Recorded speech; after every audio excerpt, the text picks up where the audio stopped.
Hello guys, कैसे हैं आप? उम्मीद करते हैं कि आप सब खैरियत से होंगे, खुश होंगे। मेरा नाम है मोहम्मद से मेरा नाम है रहमान अनवर। और मैं मुजफ्फर इकबाल। और भाई देने जा रहे हैं सर पर शांत की वीडियो। सीज फायर के बाद भाई फिर से स्टार्ट हुई है एक दफ़ा वार। किसने की है मुखालफत? नमस्कार, वेलकम टू करियर 247। मैं हूं प्रशांत धवन। साफ साफ लग रहा है कि पाकिस्तान का जो आर्मी जनरल है आसिम मुनीर, ये नहीं चाहता कि अभी इंडिया पाकिस्तान के बीच में शांति हो। इसको अपनी कुर्सी बचानी है और कुर्सी बचाने के चक्कर में ये पूरे रीजन को एक फुल स्केल वॉर की तरफ धकेल सकता है। ये बात अब कंफर्म हो चुकी है। जम्मू कश्मीर के चीफ मिनिस्टर ने भी कंफर्म कर दी है कि पाकिस्तान ने सीज फायर तोड़कर एक बड़ा ड्रोन अटैक किया है जम्मू पर। और अगर यहाँ पे आप सोच रहे हैं वेट, डोनाल्ड ट्रंप ने अभी ट्वीट करी थी कि देखो अब सीज फायर करवा दिया है मैं एक बात यहां पर बोलना चाहूंगा। ये जो वर्ड है सीज फायर, ये यूएस यूज कर रहा है, मगर एक बात नोट करना, पाकिस्तान के प्रधानमंत्री ने ये जो वर्ड है सीज फायर, ये कहीं पर यूज नहीं किया। शहबाज शरीफ ने ट्वीट करी, बोला थैंक यू प्रेसिडेंट ट्रंप, आपने रोल प्ले किया अपना, मगर इस पूरी ट्वीट में देख लो सीज फायर वर्ड आपको कहीं नहीं मिलेगा। इंटरेस्टिंगली डॉक्टर एस जयशंकर ने भी जब इसके बारे में लिखा तो इन्होंने कहा कि अभी हमारी बस अंडरस्टैंडिंग थोड़ी बहुत बैठी है। सीज फायर वर्ड का यूज आपको भारत सरकार में कहीं नहीं मिलेगा। हम लोगों ने यही कहा है कि बस एक अंडरस्टैंडिंग है कि अभी के लिए शांति रखते हैं, बट क्लियरली पाकिस्तान शांति यहां पर चाहता नहीं है। जो विजुअल्स आए हैं जम्मू से, ये मैं आपको दिखाना चाहता हूं। इधर आप देख पाओगे जम्मू कश्मीर के चीफ मिनिस्टर उमर अब्दुल्ला ये कह रहे हैं this is no ceasefire. Ceasefire ये नहीं होता। The air defence units in the middle of Srinagar just opened up. फिर से इजराइल गाजा आयरन डोम जैसे दृश्य देखने को मिल रहे हैं श्रीनगर में। हमारा मिसाइल डिफेंस सिस्टम अभी फायरिंग स्टार्ट कर देगा पाकिस्तानी ड्रोन्स के अगेंस्ट। ये हमारा एयर डिफेंस सिस्टम एक्टिवेट हो चुका है। सो क्लियरली पाकिस्तान इस वक्त युद्ध विराम चाहता नहीं। एटलीस्ट एक्चुअली हो यहां पर क्या रहा है, जहां तक मैं समझ पा रहा हूं, आसिम मुनीर को पता है कि इस स्टेज पर अगर शांति हो जाती है ना, पाकिस्तान की जनता ही उसको उखाड़ फेंकेगी। क्योंकि आसिम मुनीर ने रिसेंटली जो अपना टेन्योर है, ये पाकिस्तान में कानून चेंज करके 3 साल से 5 साल का कर दिया है। पहले जो आर्मी जनरल का टेन्योर था 3 साल का हुआ करता था, इसने रिसेंटली कुछ चेंजेस करवा लिए। आप ऑब्वियसली समझ सकते हैं, इन्फ्लुएंस से पाकिस्तान की सरकार से चेंजेस करवा लिए। अब पाकिस्तान का ये आर्मी चीफ रहेगा 2027 तक। और raw research and analysis wing के जो पूर्व चीफ रह चुके हैं, उन्होंने एक बात नोट करी है, इतिहास पढ़ लो। जब भी आर्मी चीफ के जो टेन्योर है ये एक्सटेंड किए गए हैं ना, तो प्राइम मिनिस्टर को ये फिर हटा देते हैं और कुछ ना कुछ तख्ता पलट हो जाता है। बताया जा रहा है आसिम मुनीर का प्लान ये है कि ये जनरल परवेज मुशर्रफ की तरह हो सकता है, प्रेसिडेंट आर्मी चीफ टाइप का बन जाए कि पीएम को भी हटा लिया, सरकार में भी कब्जा कर लिया, यही सरकार है, यही मिलिट्री है, he will be the most powerful man in Pakistan. और उसके बाद 2027 के भी आगे ये चाहता है कि ये पाकिस्तान में पावर में रहे। ऑब्वियसली आप समझ सकते हैं, इंडिया से इतनी बुरी तरीके से मार खाने के बाद ये लंबे समय तक पावर में नहीं रह पाएगा। अभी रिसेंटली रिपोर्ट्स आ रही थी कि आसिम मुनीर के आसपास के जनरल्स ही हो सकता है इसके अगेंस्ट कू कर दे। तो इसको पता है कि अभी कुछ करना पड़ेगा, इसको कुछ, इसको एक आप कह लीजिए अपनी जनता के सामने परोसना होगा कि देखो मैंने ये कर दिया, तभी ये 2027 तक तो एटलीस्ट अपनी कुर्सी पर बैठा रह सकता है। और आप एक बार सोच कर देखो आसिम मुनीर की सनक कितनी ज्यादा है, ये डोनाल्ड ट्रंप की भी बेइज्जती करने को तैयार है। आप सोच कर देखो, ट्रंप ने ओपनली ट्वीट करी है कि मैंने सीज फायर करवा दिया। ट्रंप की जो फॉरेन अफेयर्स कमेटी के लोग हैं, उन्होंने ट्रंप के नोबेल प्राइज का भी बोलना शुरू कर दिया कि ये तो प्रेसिडेंट ऑफ पीस है, हर जगह पीस फैलाते हैं। अब आसिम मुनीर का दबदबा ऐसा है, इसने पाकिस्तानी मीडिया को भी ऐसे पकड़ रखा है। आप देखोगे थंबनेल पर आसिम मुनीर दिखेगा, शहबाज शरीफ गायब है। इनके वो पढ़ लो, टाइटल पढ़ लो न्यूज के, ये इनके मैं आपको बता रहा हूँ मेन स्ट्रीम न्यूज आउटलेट्स है जो बाय द वे इंडिया में बैंड है। बस इनके थंबनेल दिखा रहा हूँ आपको ये समझाने के लिए कि ये आज के समय क्या बातें कर रहे हैं। ये कह रहे हैं जी पाकिस्तान का मिसाइल अटैक हुआ है, इंडिया डेवास्टेटेड है। आगे कहते हैं जी ये पाकिस्तान दिल्ली कब्जाने वाला है। तो ये लोग अपनी जनता को इस टाइप की न्यूज फीड कर रहे हैं। लग रहा है कि इंडिया को ये एक आखिरी अटैक देकर ना फिर बोलेंगे अच्छा ठीक है अब शांति कर लो। अब आसिम मुनीर के पास इतना आप कह लीजिए चूरन आ चुका है जो अपनी जनता को ये लंबे समय तक खिला सकता है। मगर सवाल ये आता है कि पाकिस्तान ने देखो पहले तो ट्रंप का मजाक बना दिया दुनिया भर में, साथ ही साथ भारत के साथ विश्वासघात किया फिर से। जो भी आप कह लीजिए अंडरस्टैंडिंग को लेकर इनके पीएम ने भी कहा था क्या हम पीस की तरफ बढ़ेंगे, 2 घंटे के अंदर अंदर अटैक कर दिया है जम्मू को अपने ड्रोन से, और ये एक बड़ा अटैक था। इनका मीडिया भी देख लो इंडिया के अगेंस्ट बोल रहा है। ये सब कुछ प्री प्लान्ड है। क्या हम इसको बर्दाश्त करेंगे? मैं पहले भी कहता आया था, आई थिंक हम सब लोग कह रहे हैं, हम सब लोग लिटरली गुहार कर रहे हैं सरकार से, ये एक गोल्डन अपॉर्चुनिटी है, इसको जाने मत दो। और प्रॉब्लम ये है कि आसिम मुनीर जैसा संघीय आदमी एक तरफ वहां पे है, पीएम मोदी के सामने जो डिसीजन है वो आसान नहीं है। मैं आपको ये बता दूं, जब पाकिस्तान भारत पे ड्रोन अटैक करता है ना, उसके बाद ये कमर्शियल फ्लाइट्स उड़ानी स्टार्ट कर देते हैं अपने देश में। पता है क्यों? ताकि भारत जब रिटेलिएट करे ना, तो गलती से एक मिसाइल या फिर एक अटैक कहीं पर इनकी कमर्शियल फ्लाइट में हो जाए, इनोसेंट लोग मारे जाए, फिर पाकिस्तान इंडिया को ब्लेम करना स्टार्ट कर देगा, देखो हमारे कमर्शियल फ्लाइट को इंडिया ने डुबा दिया। इतना ईवल कंट्री है, इतना ईवल इनका आज के समय डिक्टेटर है आसिम मुनीर। शहबाज शरीफ वगैरह आप सब लोग जानते हैं पपेट है। आसिम मुनीर का मन करेगा इन सबको प्लेन में बिठाकर लंदन भेज सकता है, नवाज शरीफ वगैरह सबको निकाल सकता है। आसिम मुनीर आज के समय सब कुछ कंट्रोल कर रहा है। And we need to decide कितना आगे तक जाना चाहते हैं। Do we want a full scale war? मुझे अजीत डोभाल साहब की एक वीडियो याद आ रही है आज के समय ना, ये कई साल पुरानी वीडियो डोभाल साहब की। यहाँ पर ये वीडियो की स्टार्टिंग में कहेंगे कि पाकिस्तानी तो कहते हैं कि हम तो है ही फिदाइन, न्यूक्लियर वॉर होगी तो हमको कोई डर नहीं है। भारत को मन बनाना होगा कि तैयार हो कि एक न्यूक्लियर वेपन वाले कंट्री से लड़ने में। ये जो क्लिप है मैं कहूँगा बहुत इंपॉर्टेंट है। जब हम कहते हैं ना कि फुल स्केल वॉर, ये शब्द हमको याद रखने होंगे। 30 सेकंड की क्लिप है, ये देखना। हम तो हैं ही फिदाइन, तो हमारा पूरा देश फिदाइन हो जाएगा। हम तो न्यूक्लियर वार के लिए तैयार है। अगर इंडिया कन्वेंशनल वार या इससे बाहर की हमारे को रिटेलिएट करता है, अगर हिंदुस्तान ये मन बना ले कि ये भी एक ब्लफ है, पाकिस्तान किसी भी न्यूक्लियर वॉर में के बाद पाकिस्तान राष्ट्र नहीं रहेगा, भारत फिर भी रहेगा।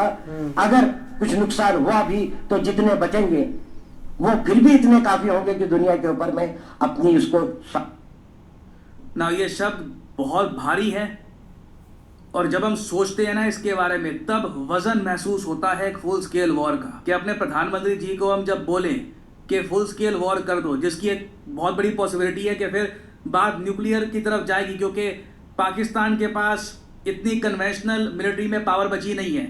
ये पिछले 3-4 दिनों में इनका फ्यूल, इनके एमिनेशन का क्या हाल है दुनिया को पता लग गया आज के समय। तो ये बात हमको सोचनी होगी कि क्या हम तैयार हैं उस चीज़ के लिए कि कल को अगर मान लो पाकिस्तान यूज़ कर देता है न्यूक्लियर वेपन्स, हमें जो नुकसान होगा क्या वो हम we are okay with that? Obviously एक बार को हम ये कहेंगे हमारा मिसाइल डिफेंस सिस्टम है, रोक लेंगे वगैरह, मगर फिर भी एक खतरा बहुत बड़ा है।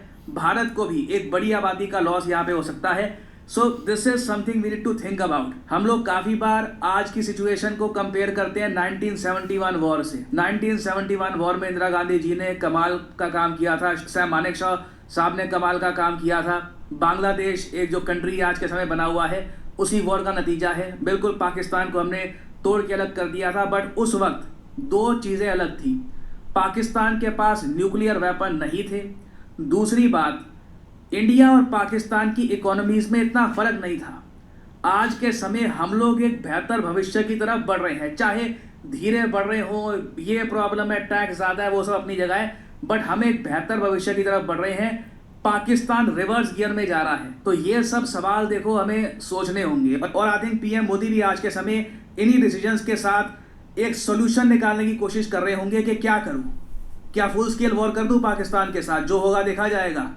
कल को जो भी होता है हिस्ट्री बुक्स में जो भी मेरे बारे में लिखा जाएगा कि मेरे अंडर ये सब हुआ, विल दैट बी अलाउड? तो this is a difficult decision. Please मैं आप सबसे रिक्वेस्ट करूंगा इसको ओवर सिंप्लीफाई मत करिएगा। देखना होगा कि इंडिया यहाँ पर क्या रास्ता अपनाता है। अभी वैसे कुछ रिपोर्ट्स आ रही है कि हमने पेशावर में, पाकिस्तान का एयरबेस है, वहाँ पर फिर से इनको अटैक करना स्टार्ट कर दिया है। सरप्राइज मत होइएगा, जो ये कॉन्फ्लिक्ट है अचानक से फिर तीव्रता पकड़ ले और लिटरली डोनाल्ड ट्रंप को कुछ बड़ा ही करना पड़े तो ही जाकर आसिम मुनीर थमेगा। अभी के लिए देखिए प्रॉब्लम यही है, Pakistan is being controlled by a crazy dictator और वो अपनी कुर्सी बचाना चाहता है, उसके लिए डेस्परेट है। और इतिहास पढ़ लो, ऐसे डिक्टेटर बहुत ही डेंजरस होते हैं, काफ़ी बार पूरे रीजन को डुबाते हैं। तो इन द फ्यूचर कुछ अपडेट्स आती हैं इससे रिलेटेड, मैं आपके लिए अपडेटेड वीडियोस लाता रहूँगा। आप लोग यकीन नहीं करेंगे कितने सारे लोगों से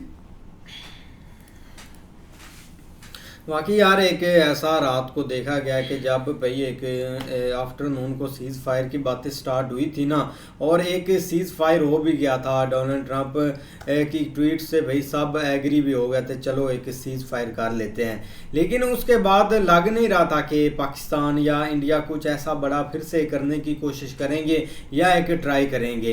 अब ये रियलिटी है, एक पाकिस्तान ने सीज़ फायर भाई तोड़ा है कि जम्मू वाली साइड पर इन्होंने भाई उधर से ड्रोन फिर से 26-27 एक ड्रोन उधर उड़ाए हैं, और तब एक सीज़ फायर की भाई इन्होंने तजिए उड़ा दी थी। अब ठीक है आपने जम्मू कश्मीर में कर लिया, लेकिन अब रियलिटी भी है कि ये लोग नहीं चाहते थे कि एक वार स्टॉप हो और एक इससे भी ज़्यादा कुछ बड़ा हो। अब देखा तो यही जा रहा था। बाद में भाई जब इंडिया ने एक ड्रोन इधर उड़ाए अटैक किया था ना पेशावर वाली साइड पर, बन्नू पेशावर सारे जगह पर है, तो तब इन्होंने ब्लेम करना स्टार्ट कर दिया कि इंडिया ने ये एक सीज़ फायर तोड़ा है। बाकी थोड़ा टाइम एक चलती रही हैं चीज़ें, लेकिन बाद में फिर से वो मुझे लगता है कि शांति हो गई थी। बीच में फिर लोगों ने बोला कि नहीं छोड़ो यार, एक नॉर्मल हालात हो गए थे। अब फिर से ये पाकिस्तान चीज़ को दोहरा रहा है। बिल्कुल यार, एक उस वक्त तो ये चीज़ें नहीं होनी चाहिए थी। मतलब जम्मू कश्मीर, वहाँ कश्मीर वाली साइड में ना इन्होंने जैसे सीज़ फायर हो भी गया था ना, उस वक्त कोई थोड़ी देर रोका और साथ ही इन्होंने जब ये चीज़ें ख़त्म हुई हैं साथ ही ये शुरू हो गए। और बहुत ख़तरनाक उधर आर्टली जो है ना, आर्टली वो जो चला रहे थे भाई, उसके साथ ख़तरनाक एक इन्होंने हमला किया था। लेकिन ये कि आगे से फिर इंडिया ने भी आकर इधर पेशावर या बहुत सारी सिटीज़ में ना किया, तो उस वक्त ये इनको थोड़ा नज़र आया कि अब रुकना चाहिए, तो तभी जाकर रुके हैं।